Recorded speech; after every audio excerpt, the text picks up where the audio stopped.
What's good, Wizards fans of Washington? Wizards lose a close one. Actually, nothing's good. They lose a close one, 116 to 109 in overtime to the Toronto Raptors.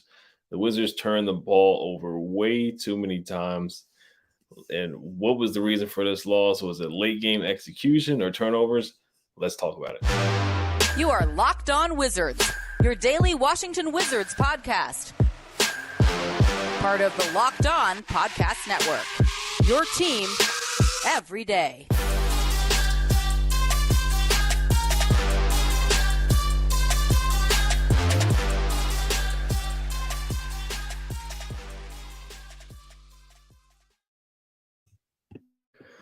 So I want to thank you guys for making Locked On Wizards your first listen every day. We are free and available wherever you get podcasts. So the Wizards, they lose a heartbreaker to the Toronto Raptors. They were down by 11 at one point in the fourth quarter, and they rallied back, but they ended up losing 116 to 109. The Wizards finished the game with 24 turnovers. 24 turnovers, and the Raptors had 34 points off of turnovers tonight, which is just a ridiculous amount. So my question for you for tonight for the game, which was the biggest reason why they lost this game? Was it late? Was it turnovers throughout this game, or was it a late game execution in the offense in overtime? Good question, man. I definitely think that they should have rode the hot hand. They should have got KP more involved in the second half, and they didn't. But turnovers, man. Wow. 24 turnovers, man. This continues to be a problem for this team. Sloppy basketball, very sloppy basketball, just non-fluent passing. It was ugly to watch, man. And with the 24 turnovers, man, it led to 34 points off of turnovers, like you said. So that was a big factor, the sloppy basketball, just the ISO play, the ball movement was not fluid like it should be. Battle of the paint. Rebounding, we did well, but then we gave up 48 points in the paint. So, so that was another factor, man. They capitalized in the paint as far as scoring, man. But second thing I'm looking at is the bench. I mean, shout out to Corey Kispert. He was literally perfect tonight. 4 for 4, 12 points. He was that scoring factor off the bench, but Goodwin, he added 7 points. Then he left the game with, I believe it was a stomach virus, but 0 points. That was a big hit on the bench. And Kendrick Nunn, man, his minutes continue to dwindle. He continues to be more of a non-factor. He's just not that smart, the spark anymore off the bench. But, looking at this first unit, man, DeLon, wow. I mean, he has to start. Monte, I think he settled into the role starting point guard, man, but now DeLon needs to be that guy, man. 18.6 rebounds, 7 assists, 4 from 6 from 3-point. I mean, DeLon, he's that guy, man, for a starting point guard. The end of the year, in my opinion.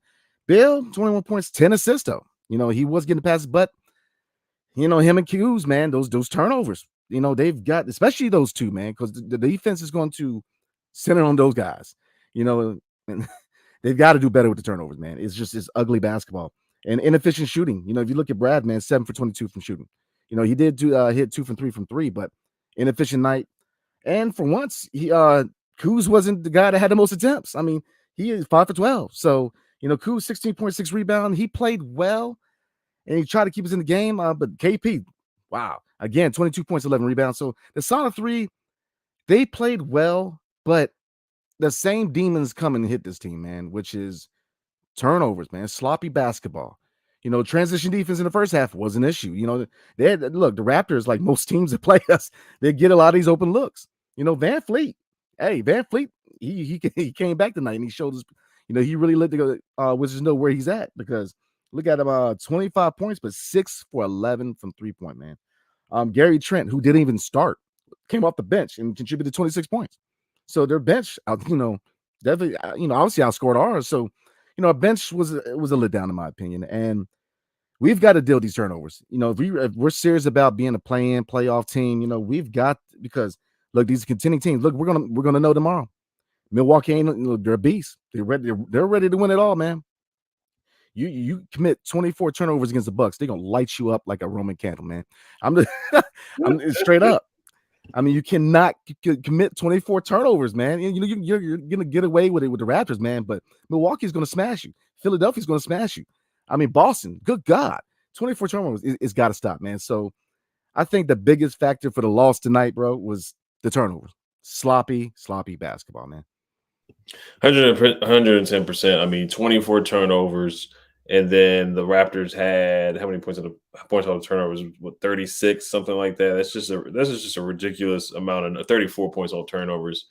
I do have to tip my cap to the Raptors. Scotty Barnes, he played great defense on Kuzma, made him really uncomfortable. Kuz had 5 turnovers. OG Anunoby, yes, I know Bradley Beal was complaining to the refs a lot, and a lot of that he had good reason to because they were slapping his arm, getting away with some stuff, but they were playing physical basketball, and I do think they pushed this around a little bit more than what the Wizards wanted to be pushed around.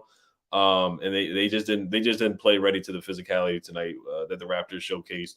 And they ran traps, zones. Nick Nurse, he's just a coach that's going to throw different looks at you and throw the kitchen sink and kind of weird defense, unorthodox stuff at the Wizards. And it worked sometimes. It definitely worked. They made everything tough for Brad.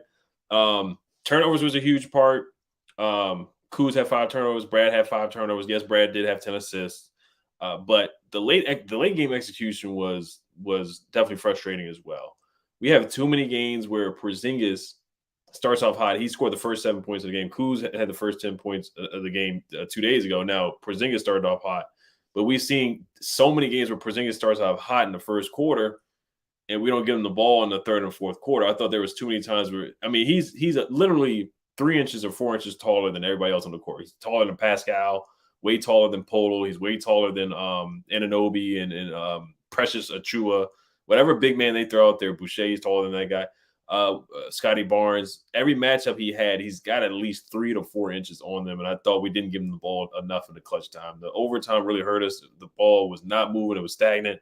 A lot of Bradley Beal ISOs. It wasn't just Brad ISOs. It looked like there's some Kuzma ISOs out there too. Kuzma threw up a grenade 3 at the end. We just weren't moving the ball enough. When we have a guy in Porzingis who had 16 points in that first half and we don't give him the ball. And yeah, some of that is on Wes. They have to make it a point to get him the ball. If somebody's cooking or hot, you got to get him the basketball in the post. And I don't think the Raptors really had an answer for him. You saw Porzingis had an easy dunk at one point. There's one time we got an offensive rebound, had an and one. Now the play where we had a nice look off the inbounds and he had it right in front of the basket. He missed it. That's on him. So that really hurt. And then we let Van Vliet have a wide open 3. We're playing zone, and he had a back-breaking 3. So that was the tail of the tape in the overtime. But like you said, Corey Kispert, this was one of his better games. He was 4 for 4 from the 3-point line. Like you said, Denny missed. He had to leave in the second quarter with an illness. So Anthony Gill had to come in. I thought he played solid minutes for what he could do. Brad, he just had, they made it tough on him, but he was able to get, some assists and get guys open. But DeLon Wright, like you said, man, 4 threes, 6 boards, 7 assists. How many steals did he have? 6 steals for DeLon Wright. That's ridiculous. I mean, this guy is a pest. He was just a steal, the steal signing of a free agency for sure, man. DeLon Wright has been great, and like we both are saying now, I really do think they should strongly consider to have him start when Monte comes back. I think Monte would be solid off the bench. Jordan Goodwin gave some good minutes tonight too, 7 points, 2 assists, 3 boards. Kispert was really good off the bench, and none. He's just giving you none lately. No pun intended, or pun intended. 0 points, a -6. 1 board, 1 rebound, 8 minutes. He's just in a slump right now. He's in a slump right now. He's just not giving you much at all. But yeah, this is a game where you're going to be, looking yourself in the mirror and be like, man, we definitely should have won this game because, like you said, it's huge for the standings, man. We play the Bucks tomorrow night, which they're a juggernaut with Giannis. The last time we played Giannis, guess what? He had 55 points. So this was a game where you certainly needed it, but turnovers were the tail of the tape, and just ISO ball in overtime in the fourth quarter, or really overtime, is really what lost the Wizards this game. Now you hit the nail on the head, man. Intensity. Look, the Raptors played playoff basketball. Look, playoffs, man, that's a whole nother animal, man. I'm trying to tell you. Like, look, you go against Milwaukee, they're a physical team. You're gonna find out tomorrow. These top teams are physical, man. Boston's a physical team. Look, the playoffs are a whole nother animal, man. You've got to deal with this intensity. You've got to really, they got to get tougher, man. They have to get tougher. Toronto wanted it more. They, with that win the last time we played them, they came out and they wanted this win. But I mean, all in all, man, here's the thing, and this is the thing about this roster is with all the turnovers and all the inefficient basketball, we still push them to overtime. So that we have talent, man. This is a talented core, man. It just, what do we always say? Consistency. They have a total lack of consistency, man. And you don't know from game to game whether the heart's in it. One game they look like a fluent basketball team. Next game is like, 24 turnovers. And where's the lack of adjustments from coaching? West, the lack of adjustments are puzzling, man. And that has a lot to do with turnovers, man. And going into the last seconds of the fourth quarter, why are we not calling a timeout and running a play? Mm-hmm. We all know that everybody on the court, everybody in the daggone arena knew who was going to drive the paint. We knew he was going to drive the paint, which, I mean, obviously in that situation, you're going to try to draw a foul. But, they got to run plays, man. They got to be more creative. They got to make more adjustments. It's just, they're a little bit of zone West, man. But again, Toronto, their intensity, they play hard. Look, Scotty Barnes, bro, I'm trying to tell you, man. That brother can play some basketball, man. I mean, he is tough. He's going to be good for them. But Van Fleet came out shooting, man. And Siakam, it's just, the list goes on, man. We have got to be a more consistent team, man. And that's what's biting us. It's not a talent issue because we have the talent, man. KP's been healthy this year. He looks like an all-star. Kuz has solidified himself as a more complete player. He looked, in my opinion, like an all-star. And Bill coming back from the injuries, man, he is really settled into that role being scorer and kind of letting Kuz and KP, the Dolphins, run through them, which is big. But consistency, and again, the second unit. We're filling the Rui trade, man. I don't care what people think, man. That we are filling the lack of scoring off the bench. Whether you like it or hate the trade, he's gone. I'm not going to dwell on it, but we need some scoring off this bench, man. I don't know if we need to give some minutes to Quentin Jackson. I don't know. We need some scoring. We need a scoring punch, man, because Kispert should not be the only guy that's putting in quality points off the bench, man. And I get it. Denny went out with a stomach virus, man. But again, Denny's not that guy you're really dependent on for 15, 20 points. And if you get it, that's a blessing. But he's not really, you know what I'm saying? He's more the defensive guy. But it's just, we got to get better on the bench. And again, turnovers. So yeah, it's sadly enough, it's the same song they've been singing all year, man. So yeah, it's a luxury. It is a luxury if Denny gives you that off the bench. We could definitely use Turbo to come back from 2 or 3 weeks ago. But yeah, none's giving you none, and the bench is struggling. Other than really Corey Jordan, Goodwin gives you some off the bench. But yeah, just the lack of adjustments, like you said, and the offense was just really bad in the overtime. But we're gonna get to some comments here and then wrap it up. But before we do get to that, today's episode is brought to you by FanDuel.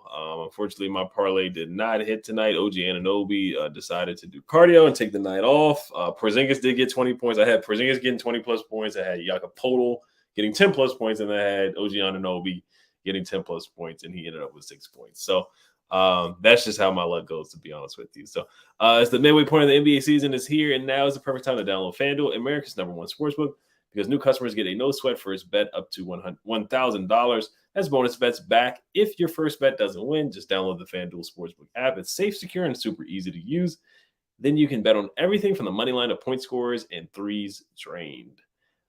Plus, FanDuel even lets you combine your bets for a chance at a bigger payout with the same game parlay. Also, you can do steals now on FanDuel. So DeLon Wright, he got a bunch of steals tonight, so you can even put that on a parlay. They never had that before, so I just noticed that today. So don't miss the chance to get your no-sweat first bet up to $1,000 in bonus bets when you can go to FanDuel.com/lockedon. That's FanDuel.com/lockedon to learn more. Make every moment more with FanDuel, an official sports betting partner of the NBA. All right, so let's get to some comments here. We're going to wrap it up because we're going to be here tomorrow night, really less than, more than 24 hours. We're going to be back at it tomorrow night after the Bucks game. Edmund Neeson with a Denver Nuggets profile picture says the turnovers are out of control. It's almost impossible to win with 20-plus turnovers in a game. Yeah, I mean, I want to look at the stats for last night. How many turnovers did we have the other night? I'm just curious. That is a good question. Because we beat them 119. It's 2 different games, of course, so every game's going to be different. But we had 15 turnovers. So that was huge. We had 15 turnovers the game. We beat them, and we had 24, and we lost. We won by 11, and we ended up losing by 7. So turnovers clearly were the difference for sure. Yeah. They just played tougher than us, and we had a lot of unforced errors too. But I got to tip my cap to Scotty Barnes. He made it tough for Kuz. OG Anunoby made it tough for Brad. Nick Nurse did a good job of making adjustments and throwing defense at the Wizards. And they're a scrappy team. They're not the tallest team. Like Pascal's 6'9", Jakob Poeltl's 6'11". They don't have like a 7'1", 7'2" guy, or they're not. They're kind of a smaller, shorter team than everybody else, and they're all the same. Like OG's 6'6" with long arms, Scotty's 6'9" with long arms, and Pascal's 6'8", 6'9" with super long arms. So They're just very athletic as well. And Gary Trent Jr., I don't think we brought him up yet, but he really hurt us tonight. He had 26. He went crazy tonight.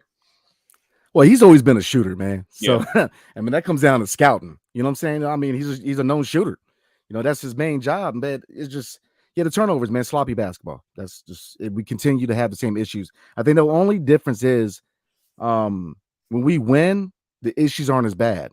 But every game you can kind of look at most games. I'm not going to say all, but a majority of your games this year, what have been your issues? Turnovers, points in the paint, points off turnovers, fast-paced points, perimeter defense. I mean, it's the tail of the tape for this team, man. So it's just, we are in the second half and we're 20 games out. Mm-hmm.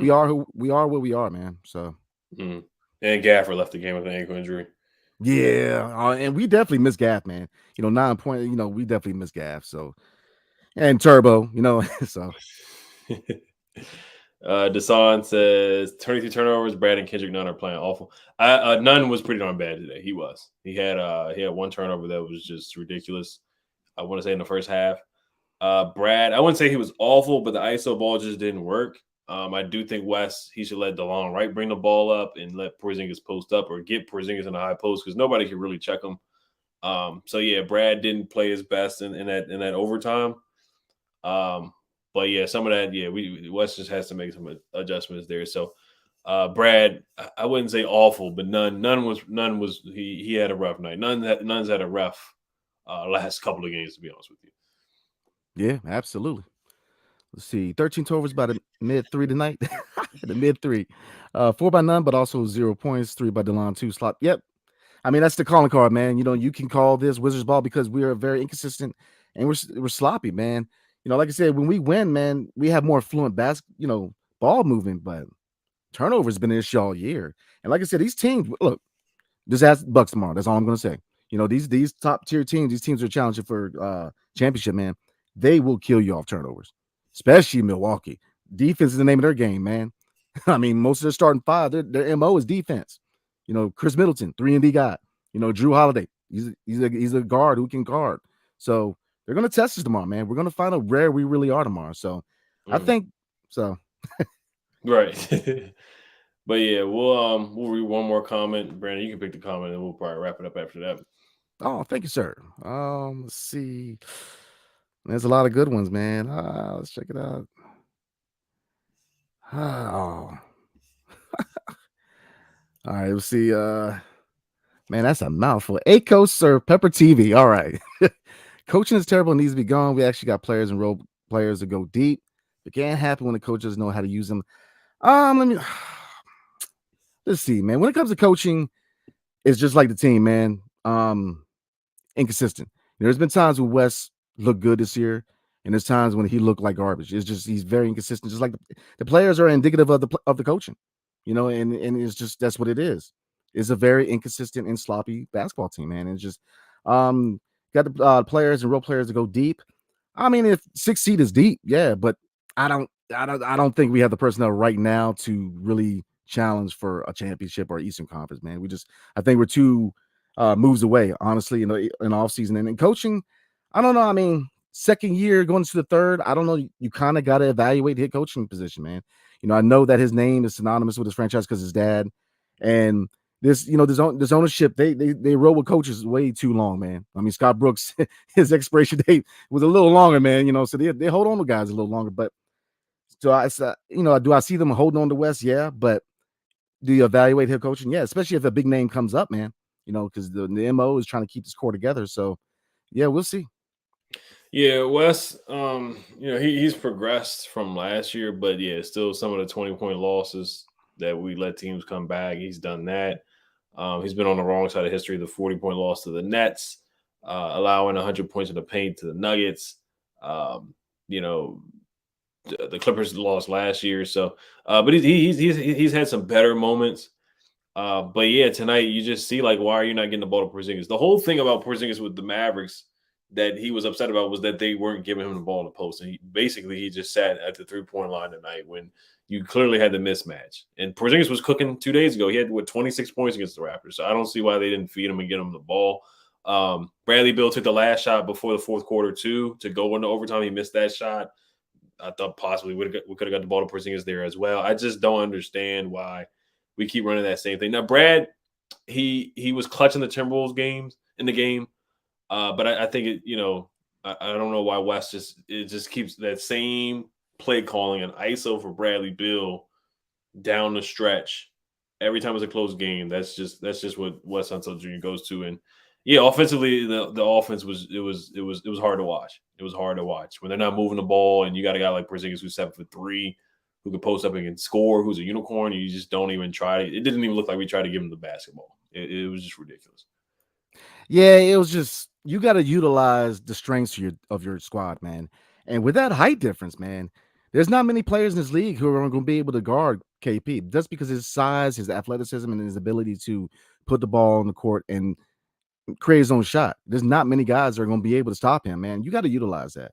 And the fact that he's not utilizing that, look, going into the next season, man, after a while, he gets rid of that title of first-time head coach. You're in year 2. You've got to see some progress when it comes to your adjustments, your rotations. So, yeah, I mean, that's the one thing I'm looking for going to the offseason, man, is, going to year 3, you really got to look at Wes. And, if they retain him, which I suspect they will, he has got to make these adjustments, man, because it's just, you got to utilize who you got. So. Yep. We're going to wrap it up there because we're going to see you guys tomorrow. Of course, Chimp, talking about this guy, Rui. He's a big Rui fan. He says, told you he traded the bench scoring. We can't replace the points. Would have been better to keep till the season out or tank. Or just tank. But we'll leave it at that. I just want to thank you guys for listening. Making Locked On Wizards your first listen every day. We will see you guys tomorrow. The game starts at 7:30, so we probably won't be on here until around like 10 o'clock or 10:30. You guys for listening. Hell to the Wizards. Peace.